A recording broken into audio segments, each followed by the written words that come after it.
Well, welcome to the next episode of Biorenewable Health Network's podcast. Today we are talking to Audrey Filardi, who is Full.Circle Wellness.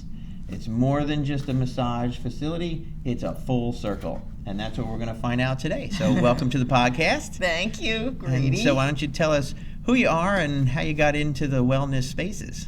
I'm Audrey Filardi.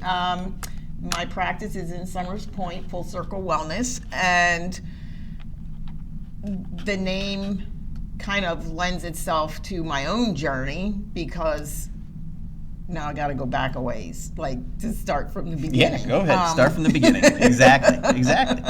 Yeah. I was an art major in college. I'll start there. I was Sure. an art major in college.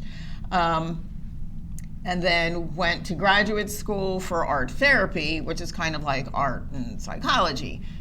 So after graduating graduate school, went to work for, back then it was called Association for Retarded Citizens, the ARC of Atlantic County, working with that group of population. And I did a multitude of things, art activities or just like fun things. And then I started, then I went into mental health, working at Atlantic Mental Health and an outpatient clinic in Providence House, it was called, in Atlantic City.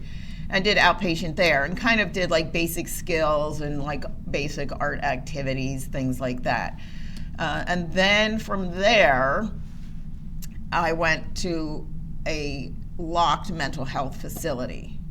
And that was very difficult for me. Because It's difficult for a lot of people. Just the chronicity of people, they would be medicated, they get better, they leave, 6 months later, they're back. And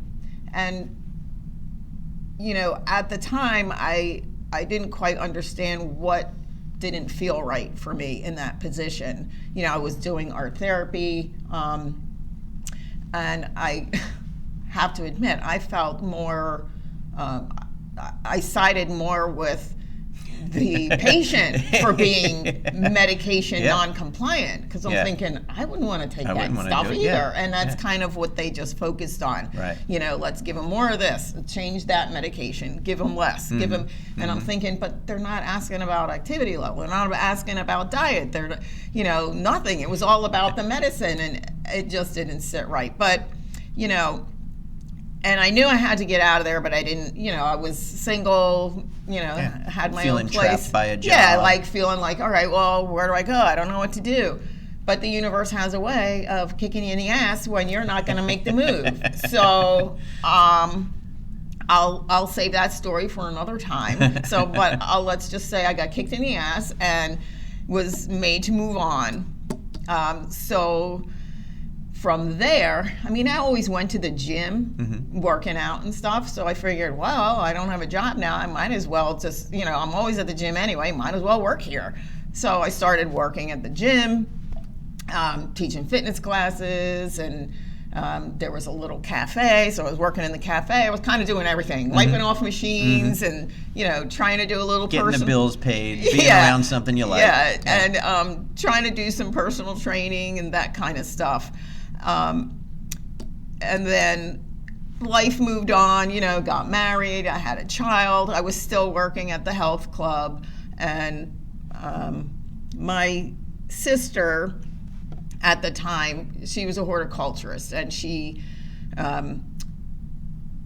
worked at Cumberland County College, and we decided that I always loved gardening and being outside, so we decided, well, let's just start an herb business, and I was like, okay. So we would put up a little greenhouse on our property, and we started growing herbs. I didn't know a lot about herbs, but we grew all kinds of stuff, not just basil, parsley, the basics. We were growing some unusual stuff, and I was just amazed at the scent and the aroma that these plants would give off. And then when I started reading, wow, this is good for indigestion, or this is good for really, like all these different plants that have such therapeutic benefits.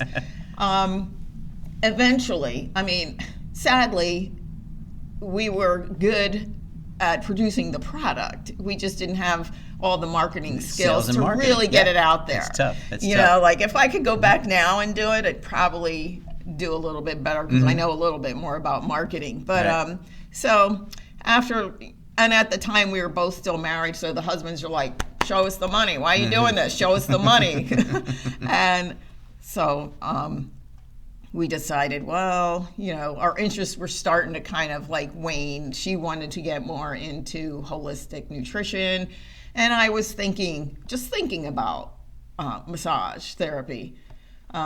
Not sure why, but it just was something like, well, maybe I want to explore that. So we decided, well, yeah, we'll probably, wind it down and kind of call it quits. So I just said, I'm going to go and start looking at massage schools. And next thing I know, I'm enrolled in a school that happened to pop up in my area where I was living, near Hamilton. So I went to massage school, and I can remember, it was a 6-month program, so we went through the program, and at the end of the program, they teach you anatomy, physiology, and then they give you the hands-on. Well, this is what you would do for the arm. This is how you would massage the arm. And then at the end, you put it all together. Okay, now we're going to practice massaging the whole body. So I thought, I'm going to be really nervous. I've never done this before. So I remember the person who was the body on the table, as I was working, I noticed I felt very comfortable, and it was almost like my hands knew what to do. And when I was done, the woman said, "You've never done this before?" And I said, no. And so she was surprised. So sometimes I feel like most times we are led, and maybe in roundabout ways to what we were supposed to be doing. So from there, had a small studio in my home, but I was living in Sweetwater out in the Pine Barrens in the woods, so not many people could find me. Right. But I loved it out there anyway. And I worked at part-time, local day spas and things like that. But I really wanted to have something of my own. And I remember thinking, like, I would like to have my own practice. And I remember driving one day, like, what would I call it? What would I call it? And all of a sudden, it was like this name was given to me, Full.Circle. And I was like, that's it, Full.Circle, because I got it. I understood what the implication was, that Full.Circle wasn't just about one thing. It wasn't just about healing physically. It was about all of it and how it all kind of like ties together. So from there, I slowly tried, kept working at it. And, again, life throws you, I don't want to say curveballs, but obstacles or challenges, changes. My relationship, my marriage was not very good. So again, I think the universe had a way of like, come on, got time to move on, move on. So I knew it was time. And, kind of like, I feel like that classic, the phoenix rising out of the ashes, because I left my house, everything. It was like I was starting with a total clean slate. And I was like, what the hell do I do? Scary, right? Yeah, very scary. Yeah. Luckily I had, I'm blessed. I had my family who was very supportive. My mom was like, well, you can go stay in the house in Ocean City, her summer house. And I was like, okay, I'll only be there a few months. It was like 3 years. I'm like, I don't want to leave, So it was a very healing space for me. So, and in that time I was able to continue to grow Full.Circle Wellness, and I was renting space in an acupuncturist's office at the time, and she was very mentoring, give me advice or give me suggestions, or here, this client needs a massage kind of thing. And then after about 4 or 5 years, she said, I'm closing my practice, I'm moving, to Florida. Mm-hmm. So I was like, oh, okay, now what? But another kick in the ass to get going. So happened, another kick in the ass. So it just so happened there was a little unit right next to the office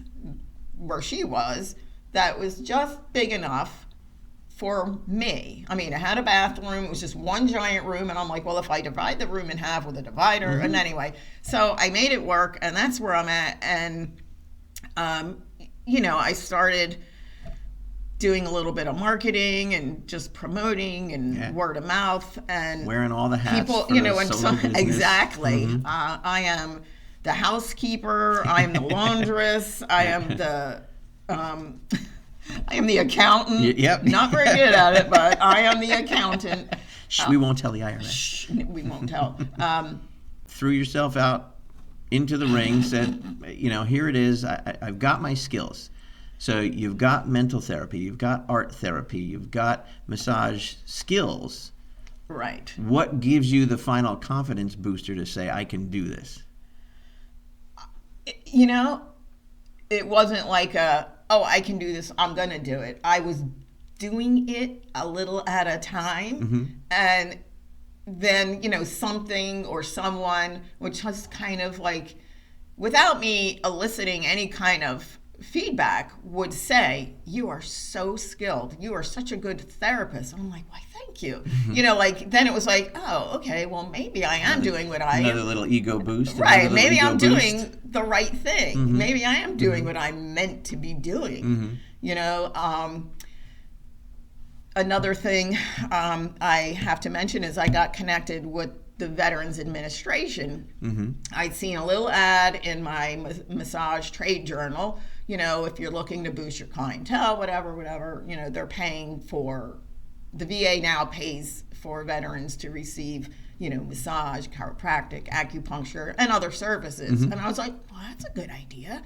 So I went through all the hoops, to register. And at first nothing really panned out. I got a couple of women, but, one got pregnant, one, was working up at Fort Dix, and it just, the time didn't allow. Yeah. I was like, well, that didn't quite go the way I thought it would. But then a couple years later, like all of a sudden, my phone would not stop ringing. Mm-hmm. Good. So, and I'm really blessed because it's really, that has been a real confidence booster. And if I question, am I doing what I'm supposed to be doing? You ask any of those, most of those veterans will say, like, this is the one thing that really works. Like, it takes away some of their physical pain. It takes away some of their emotional trauma, and gives them a chance to sort of like whatever, even if they decompress, even if it wasn't, they weren't in the war recently, but those memories and all that stuff stays with you, and the physical injuries stay with you. And that brings us to a real good point, which is kind of why I wanted you here, is because you make that connection. The connection between somebody who's holding an emotional trauma and a physical problem. So I always say, chicken or the egg, which came first? Did I physically get hurt and then I became emotionally exhausted from the chronic pain? Or did I emotionally get hurt and it manifested itself in a physical trauma? And to me, chicken or the egg, it goes both ways. Exactly. So tell me what your experience is with, do you feel like when you work the kinks out of somebody physically, that the emotion comes out or releases? Or do you have them do an emotional kind of process and then find where their physical trauma is? I work very intuitively. So somebody may come in, my shoulder's really bothering me. And as I work, not all the time, but sometimes I get a sense of there's something more going on with them. Not just a shoulder problem. Not just a shoulder problem, or not just a back problem. So I may ask, is there anything going on? And most times they will say, well, this happened, and then this happened, and then if they really start talking, sometimes they will start getting emotional and emoting, and so I just keep working, and it's okay, just let it go, let it go, let it go. I mean, I'm not trying to be a therapist. Right. Just giving them the space. Their body's ready to let go of it. That's why they're crying. That's why they came to me. And I feel like on some level, people find me. The people who need me are led to me, or they find me somehow. It seems like the universe pushes them towards you. Right, and it seems like the perfect fit. Well, you were meant to be here. So most times, and some people won't let it go. Well, yeah, that happened, but I could tell they're a little bit shut down. So don't press them. Whenever they're ready, they will like you release said. it. I'm not here to be your therapist, but here's a space. If you want to let it out, let it out. That was something that when you came to me for the hyperbaric chamber, and I looked in the window one time and you were crying, and I went, "Oh my gosh, what's happening? Oh, we hurt her." And you said, no. It just brought up an emotional release for me. I went, "Oh, I didn't even think that oxygen would do that." Well, but you showed me that it is, and now I find myself asking other people, "Hey, what do you feel? What are you feeling when you're in there? What emotions are you feeling?" Right. Because oxygen provides that. When you do massage, you're providing blood flow and loosening restrictions in what flows. Blood flows. What's in the blood? Oxygen. So, another way of approaching it. But I think that massage always has such a profound emotional effect on me, at least, when I do it. Yeah, I think the other component to that is, aside from the oxygen and the blood flow, is that we're moving in such a fast pace every day. So to be in the oxygen chamber sitting, and to be on the massage table, receiving, well, on both ends, receiving oxygen, receiving therapy, I think just that quiet space is enough to give the person some time to catch up, or for the emotions to catch up, or what's really lying deep in there for them for it to catch up, and them to be like, "Oh, there it is," and I think that's what happened to me. Is like I was sitting and all of a sudden it was like, okay. Was able to catch up. That's a good analogy of moving so fast that things can't catch up. I picture, the wheel spinning and somebody trying to reach out, but it's just going so fast they don't want to reach and touch it, so they just withhold it. Right. And that just buries it deeper and deeper. Some of it's avoidance, we keep going, we keep pushing because we're trying to avoid feeling to bury it. Yeah. Oh, that's great. Where do you find most people hold their emotions, or where do they hold their tensions? Aside from everywhere. We're typically, and this isn't cut and dry, most women hold their tension, high in their shoulders, neck.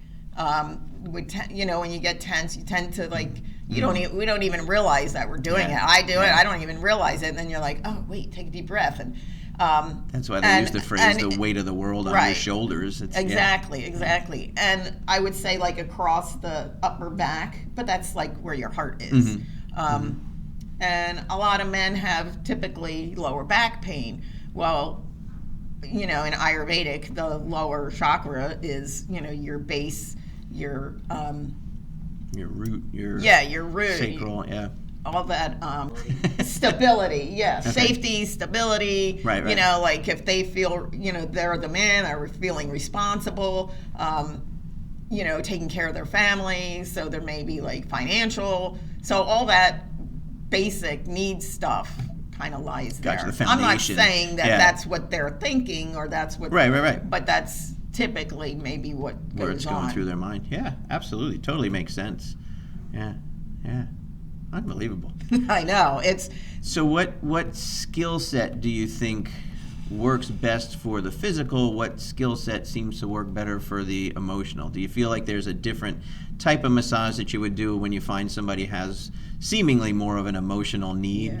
Yeah. I am certified in Reiki. I'm a Reiki master, and I find that even that a lot of times it comes through in my practice. I've had people say, what was that? Like, I'm not intentionally it's not my energy I'm giving them. I'm just kind of harnessing the universal energy, I call it love energy, so that they can heal in whatever way they need to.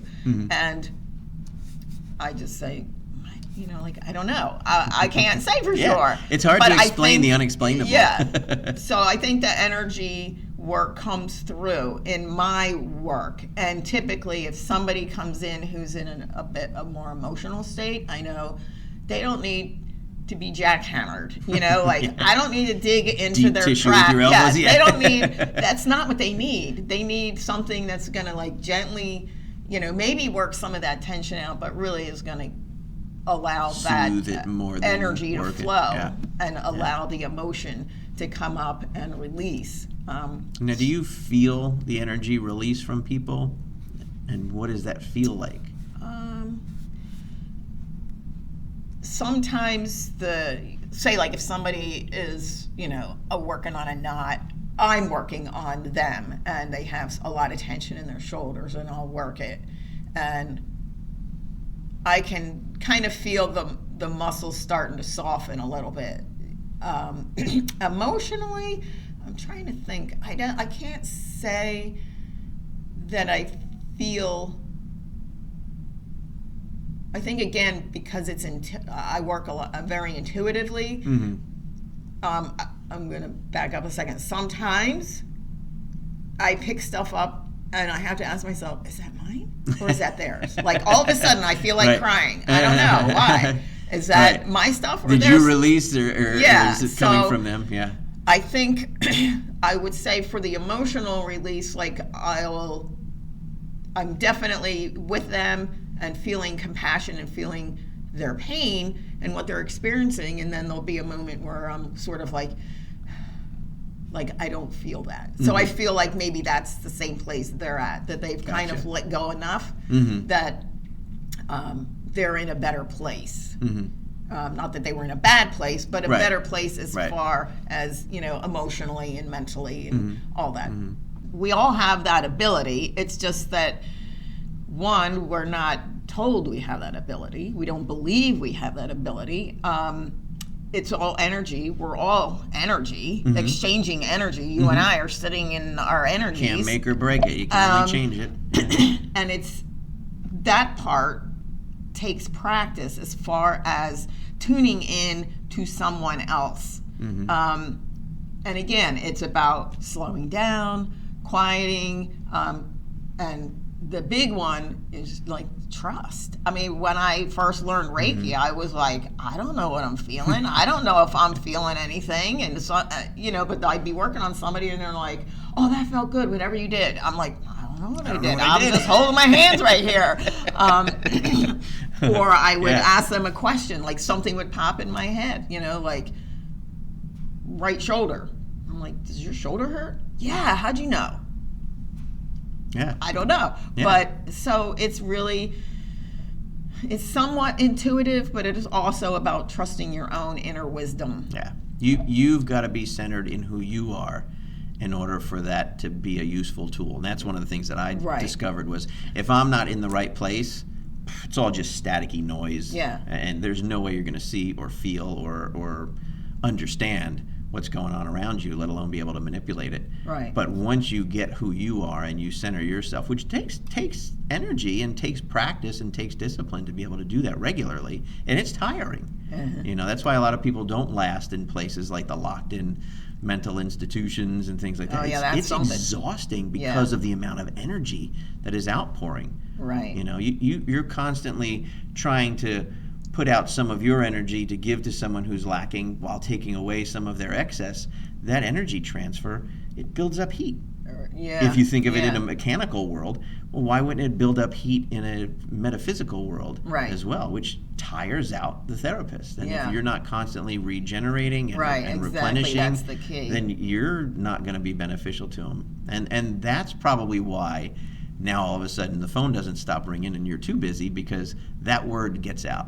And that word gets out by word of mouth, by trust, by everything that's grassroots, which is the better way for a business to build. Right. Which is why we want to do this podcast, is to get people to see, like, hey, these people are here, they've been doing it, they understand, and this is why you want this, not the, hey, here's the, fast food construction side of the road, box store place that just you're walking in and getting mechanical.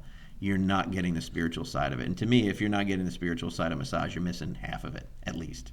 Yeah, because we're connected to that. Our physical body's connected to our energetic body, which is connected to our spiritual body. And it makes a full circle. You're right. And the whole, the energy work thing, that just takes practice. Mm-hmm. So you also do vibration therapy. Or do you not do that anymore? Well, I can't say I do it. I have a vibe plate in my studio, and will encourage people, if you want to try it, this would be good for you. Somebody maybe who's got a little lymphedema, or can't exercise, or actually I use it a lot myself. It's like, oh man, I really need a massage. I'm just going to jump on this, and like 10 minutes, I'm like, okay, I feel a little better. Yeah.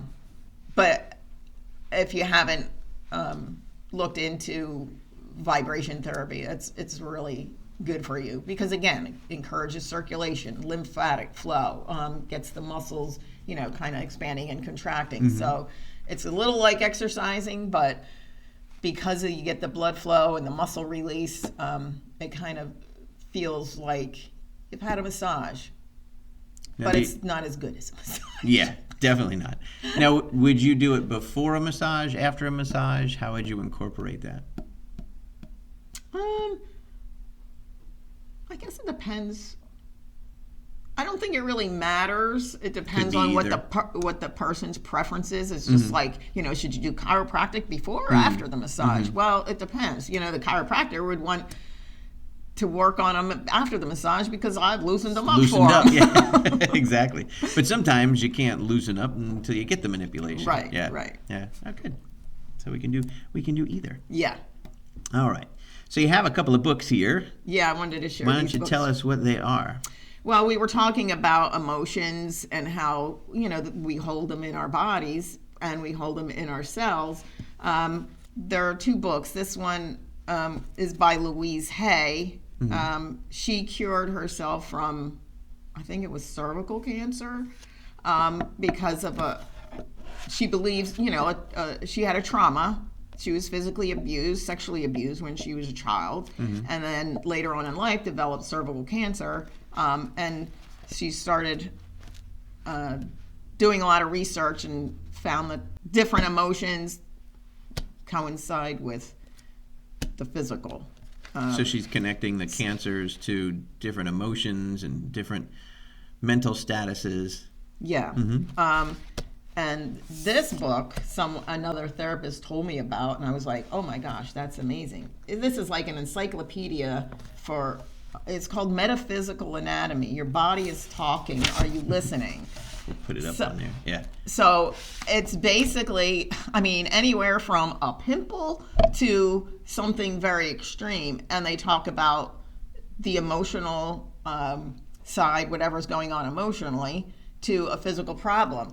So through my divorce process and kind of coming back to myself from all of that, it was like one day I'm like, oh man, my left knee and my leg is bothering me. And somebody said, well, that means, fear of moving forward. And I was like, oh, that makes sense. Okay. But then I conferred with the book and it said basically the same thing.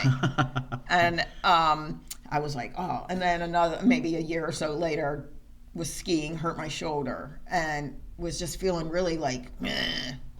And I'm like, all right, what's the book say about it? And I didn't have, I couldn't pinpoint why I was feeling how I was feeling. I couldn't say these were the feelings I was having. But when I read it, I was like, oh, yeah. It was basically feeling like the weight of the world on your shoulders. You have to do everything yourself. Don't even. Kind of stubborn. And I was like, no, I'm not. And then I'm like, oh, wait. Wait, I just said I'm not. Out. But it was so accurate. I was like, holy crap. This, You don't even realize that those things are sitting there, even knowing what you know. I do that with physical therapy all the time. I come in and go, oh, my back is hurting. And then I stretch out my calf and go, wait, when did that get tight? Yeah. Loosen up the calf, back pain goes away.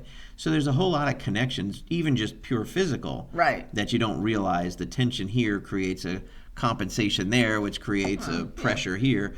And then metaphysically and emotionally and spiritually, they're going to do the same things. Yeah, exactly. And then one of the great keys to unlock it is massage. I mean, it's just an easy, nobody ever complains about paying for a massage because they turn around and just go, because I get a damn good product. Yeah. People complain about every other health thing. Their copay for physical therapy. I got to buy a brace for my knee. It costs so much. Massage? Oh, yeah, I'll go. Yeah. Well, because it feels good. They know the result they're going to get. And it's not just physical. Because if it was just physical, they'd probably hem and haw. But they don't even realize they're getting the emotional side. Right. Yeah. And it feels good, so to lay the money out for it is... And I'm getting more and more people saying, this is like medicine. This is my medicine. And I'm like, yeah. So it's 100%. Starting to catch on that just because it feels good, right, doesn't mean that's all it is. Just because it's a hands-on skill doesn't mean it's not medicine. I use exercise as medicine. Yeah, exactly. And I dose it just like you would dose a pill. Right. It's a way to move the body, and the body's meant to move. If it's not moving right, then you need help. Right. Help is medicine. That's people don't make that connection, and that's why I always put the word alternative in finger quotes, because it's not alternative. This is the only thing you truly have and own, and you just treat it like crap all the time, and then wonder why. Function. And wonder why it's not working right. Right. Yeah, I know. And or you fix it now. And it doesn't. Yeah, do it for me. I tell people all the time, like, oh, you got to go home and do this every hour. Every hour? Huh? Well, you sit all day long. That's every hour. Yeah. Stop doing that. Right. So, yeah, it's good. So it's up to the individual, what level of wellness, what level of health do they want to experience? And that's, that's a good question. I'm going to start leading my people in with that. What level of health do you want right now? Because now you're going to get them to turn around and introspect and say, actually, I want to be really healthy. Great. Well, here's the answer. Yeah, here's what you need to do. But if you want to come up short of that, well, then you're not being true to yourself and not honoring what you just said you want to do. Right. You're going to have to start using that. There's something anyway. All right. So, talking about medicine, it's the first question I have in our trivia. So I ask trivia questions because I go down rabbit holes and I just enjoy doing it because I'm a dork like that.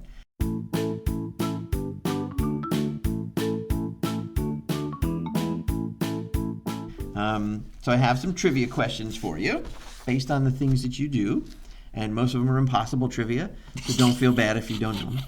But since I said talking about medicine, who famously said, anyone wishing to study medicine must master the art of massage? Who said that? Mm-hmm.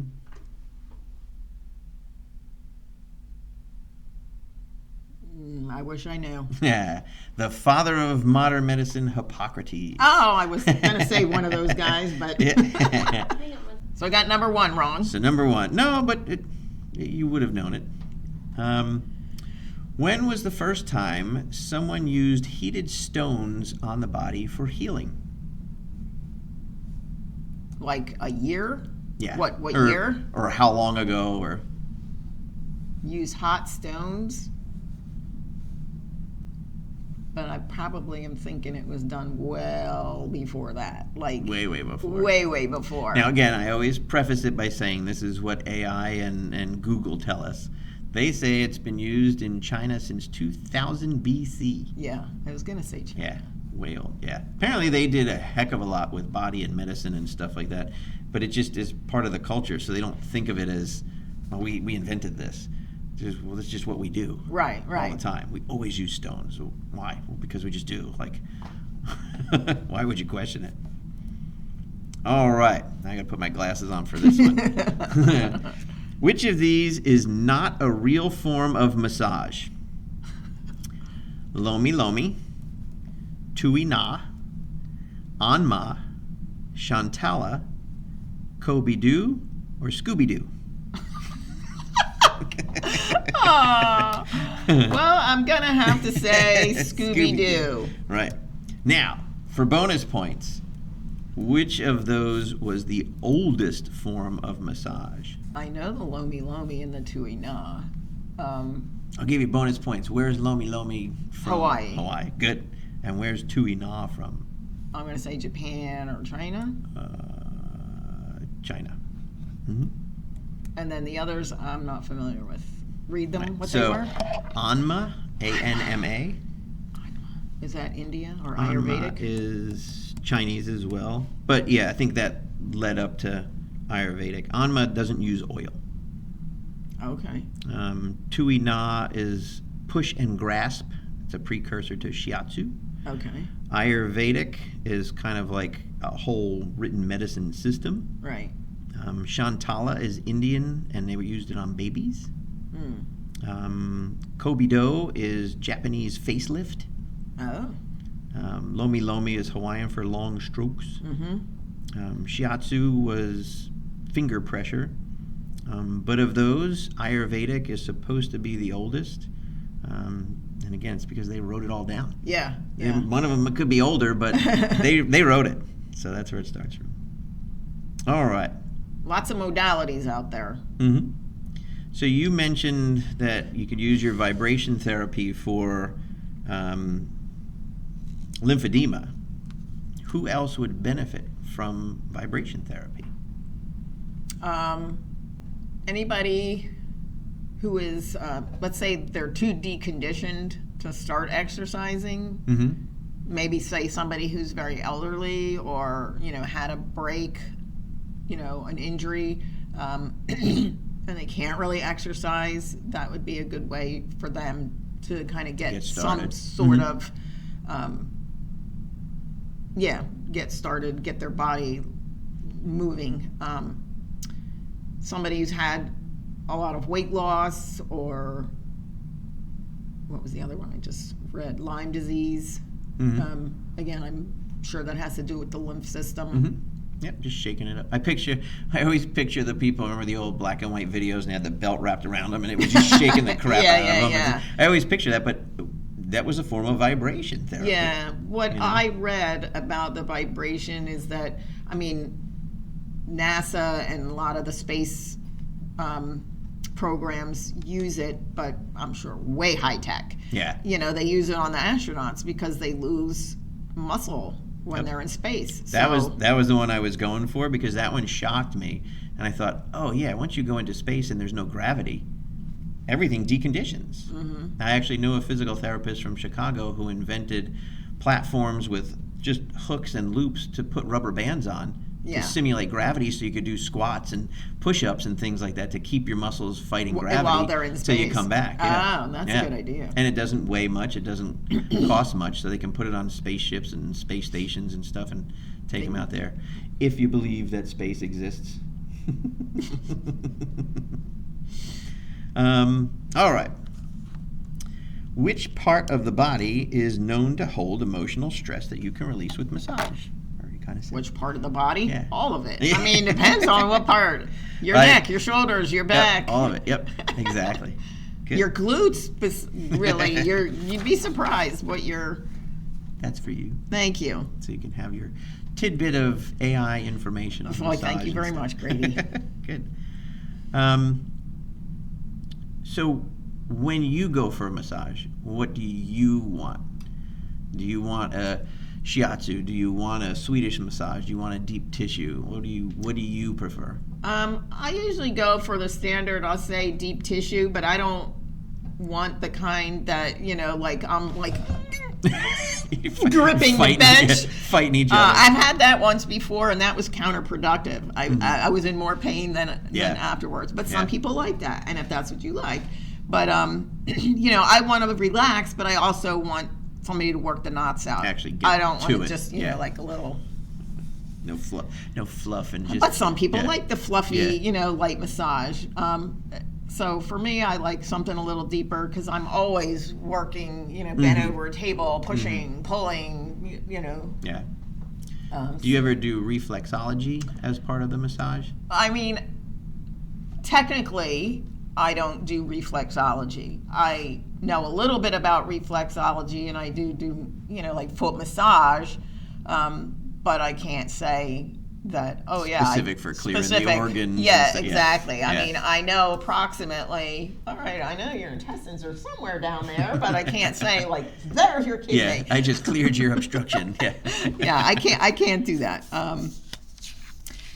But I do include hands and feet and face because there's muscles in there too. There's a ton of muscles in the face. Yep. We do cranial nerve testing, and it's all kinds of smile, frown, wrinkle your eyebrows, puff your cheeks out. We'll do all these things, and you're like, holy cow, there's a lot of muscles there. Yeah, There's like 20 different movements you can do with the face, kind of stuff. Yeah. I remember one of the ladies I used to go to years ago, she would always say, start on your back so I could clear your sinuses, because my sinuses are very clogged. So she would clear them first. I'd sit up, blow my nose, then I could breathe. And it made it easier for her to work out all the kinks because now I could relax because I was breathing properly. That's interesting. And then when I flipped over face down, you didn't get as clogged. Then it would drain out even further, and she'd leave the tissues and garbage can under the table, and I would just keep blowing as we were going, kind of thing. But yeah, clearing out the sinuses was just a great massage, and I would just do that if I could because my sinuses are always clogged. I think I'm allergic to Jersey. Maybe. So she would. Yep, she would push right up in there, and it was like a flood. Just boom, it was done. Yeah, and I was younger at the time. I never would have known that would have done such an amazing job on the rest of me because I can't breathe. Yeah, who knew?